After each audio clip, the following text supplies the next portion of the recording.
I want to show you one more time of the aliasing inaccuracy. So if Nyquist frequency is not exactly met, what will happen? So these, again, blue lines are true analog signal. Of course, if we are sampling it for very, very, very fast, that we capture all this figure, then that's no problem. But in practice, we are always kind of limited by the sampling frequency. However, the sampling has to be fast enough. So when the sampling is not fast enough, like this case, what will happen? Let's look at this dot, which is a sampling time. So let's say here, it hits, hit, hit, hit, hit. Then we only know this red point. So we will reconstruct this as a sinusoid. Then you will see this, a new curve will be formed as a reported digital level, which you can notice it's completely different from the original signal. In this case, you can see from here to here, there are like one period of this reported digital. In fact, there exists 1, 2, 3, 4 period are there, while we have only 1, 2, 3 are here. So this is completely different. And that's caused by not following fast enough sampling or not fulfilling Nyquist criteria. Let me show you one example that I took a video with my iPhone.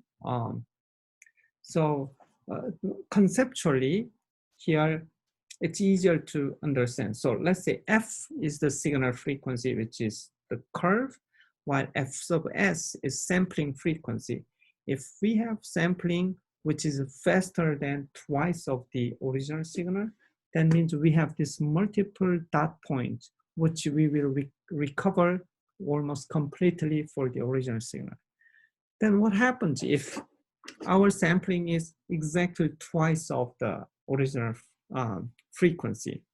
Then it becomes a problematic, or it can be okay or problematic. Let's see why. So if it happens to be the phase of the sampling happens to be like this meeting a top down, top down, top down, then we can reconstruct this as a original frequency. However, if you shift this like only pi over 2 phase, then you will get this. What happens for this sampling? It'll give exactly the same value that the original signal will be interpreted as it's just constant value. So this is a problem. That's why your sampling has to be at least faster than twice of the original frequency. And what happens if your sampling is slower than this?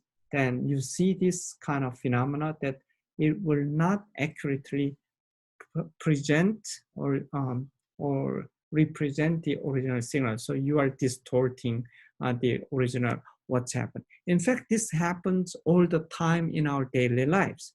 And let me give you an example. So I took with my iPhone, I took a propeller airplane, and I watched with the iPhone will have a 30 frames per second, which is okay for our video, but the propeller can rotate even faster than. And so let's see what happens here. Note that this sounds a little bit strong, so let me reduce. Okay, so by default, this iPhone video is 30 frames per second. Let me start. So look at this, this becomes slower. In fact, the propeller is not slow, it just looks slow. And you see it rotates one way, now it rotates the other way. Look at that. The direction changes because iPhone's 30 frames per second remains, sampling is the same, but the actual signal is actually faster. So you see it changes. Let me play it one more time.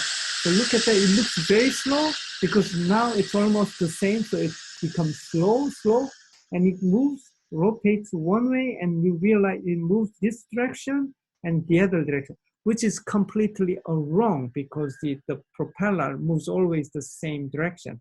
And that is coming from this not following Nyquist criteria. So this is we call as an aliasing.